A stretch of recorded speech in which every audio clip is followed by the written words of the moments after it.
$3 अरब के आसपास हमारी आईटी एक्सपोर्ट्स अभी तक पहुंच सकी हैं। गवर्नमेंट की कितनी इस पर तवज्जो है, कितना फोकस है, इस पर हम गुफ्तगू करेंगे। डॉक्टर सुहेल मुनीर साहब आईटी एक्सपर्ट हैं, हमारे साथ मौजूद हैं। डॉक्टर साहब, बहुत शुक्रिया प्रोग्राम के लिए, आपने वक्त निकाला। अभी आईटी एक्सपोर्ट्स हमारी सारी तमाम तर कोशिशों के बावजूद भी हम $3 अरब तक पहुँचा सकें, इसमें कितना स्पेस है? केयर टेकर गवर्नमेंट्स की जानिब से जो दावे किए गए वो कितने रियलिटी पर मबनी थे, क्या कहेंगे आप? अस्सलाम वालेकुम जी। आपने बिल्कुल सही कहा जी। ये जहाँ तक आईटी एक्सपोर्ट्स और खाली आईटी एक्सपोर्ट नहीं, जिसे हम कहेंगे knowledge exports, IT and other services, definitely वो एक पोटेंशियल रखती हैं। इस वक्त वो 2.6 से 3 बिलियन डॉलर्स पाकिस्तान की वो एक्सपोर्ट्स हैं। गवर्नमेंट का डिज़ायर है कि इसे 10 बिलियन प्लस लेके जाया जाए, बट उसके लिए बहुत सारी चीज़ें जो गवर्नमेंट को इस वक्त करनी है। हमारा, क्योंकि खाली हम ही ये नहीं समझते कि आईटी एक्सपोर्ट्स हमारे लिए सर्वाइवल है, सारी दुनिया को भी यही बात पता है और सारी दुनिया इसके ऊपर एफर्ट्स भी कर रही है। तो we are competing with the whole world for that. अब इसमें हमारे पास एक इम्पॉर्टेंट चीज़ ये है कि हम इंडिया को देखते हैं। इंडिया में 1100 कैप्टिव आईटी कंपनीज हैं। कैप्टिव आईटी कंपनी का मतलब ये है वो कंपनी जो कि एक फॉरेन कंपनी है, जिसने आके आपके पास, आपके मुल्क में अपना सेटअप लगाया और वहाँ लोगों को हायर किया। That is one of the biggest reason कि इंडिया की आईटी एक्सपोर्ट्स इतनी है। हमारे पास इस वक्त वो 10 हैं टोटल कैप्टिव आईटी कंपनीज। तो how do we attract these companies to come to Pakistan? एक, हमने उससे इंसेंटिवाइज करना है।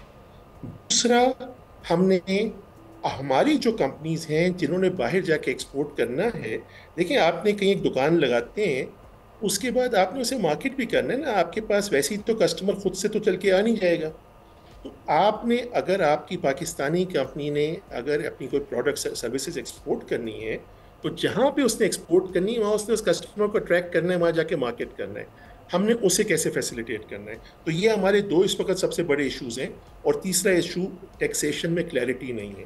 तो अगर हम बजट के हवाले से भी देखते हैं, एक सबसे इम्पोर्टेंट चीज़ ये है कि हमारे इस 2.6 बिलियन को जो कंट्रीब्यूट कर रहा है वो हमारा वो सॉफ्टवेयर, वो फ्रीलांसर है या वो सॉफ्टवेयर डेवलपर है जो अपनी सर्विसेज बाहर बेच रहा है। ठीक है, क्योंकि टैक्सेशन रिजीम क्लियर नहीं है, तो वो ये रहा है कि बहुत सारा वो रेवेन्यू बाहर पा। तो डॉक्टर साहब, ये जब से SIFC की फॉर्मेशन हुई है उसके बाद से तो हमने आईटी सेक्टर पर बड़ा फोकस देखा है, गवर्नमेंट का भी, SIFC का भी। ये जो पॉलिसीज़ जिनकी आप बात कर रहे हैं, ये क्या गवर्नमेंट के सामने रखी गई हैं? इस पर उनका रिस्पांस क्या है? बहुत सारे इशूज़ हैं हमारे फ्रीलांसर्स को भी कि यहाँ कोई गेटवे मौजूद नहीं है, पॉइनियर जैसा, पेपाल जैसा। तो इन लाइन्स पर हुकूमत का फोकस है, काम कर रही है गवर्नमेंट?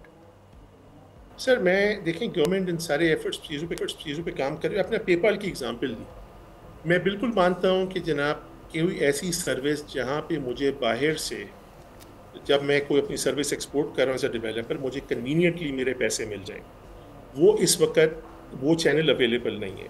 बट वो चैनल की इतनी ज़्यादा ज़रूरत भी नहीं होगी अगर मैं अपने टैक्सेशन रिजीम को करेक्ट कर लूँ, तो वही पैसे मैं रेमिटेंस के ज़रिए स्टेट बैंक पे भी पास भी आ सकते हैं। अगर मैं ये करूँ कि जो मेरा टैक्स ब्रैकेट है फॉर सॉफ्टवेयर डेवलपर्स, एक वो कंपनी जो नॉलेज एक्सपोर्ट कर रही है, आईटी सर्विसेज एक्सपोर्ट कर रही है, सॉफ्टवेयर एक्सपोर्ट कर रही है और रेलिवेंट अथॉरिटीज़ के साथ रजिस्टर्ड भी है, जैसे कि पाकिस्तान सॉफ्टवेयर एक्सपोर्ट बोर्ड, तो मैं उसकी मैक्सिमम टैक्सेशन उन एम्प्लॉयज़ की लेट से 4 या 5% कर दूँ। तो वो जो इंसेंटिव है कि इस चीज़ को मैं अपने पैसे बाहर पार्क करूँ, मैं उन्हें पेमेंट इनफॉर्मल चैनल से करूँ, वो इंसेंटिव मेरा मिनिमल हो जाएगा, आपका रेवेन्यू ऑटोमेटिकली बढ़ेगा।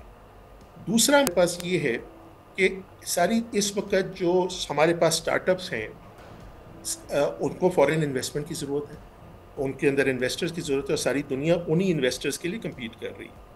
दुबई के अंदर अगर वो इन्वेस्टर जाके इन्वेस्ट करता है तो टैक्स फ्री रिजीम है, जो वो प्रॉफिट्स कमाएगा वो टैक्स फ्री है।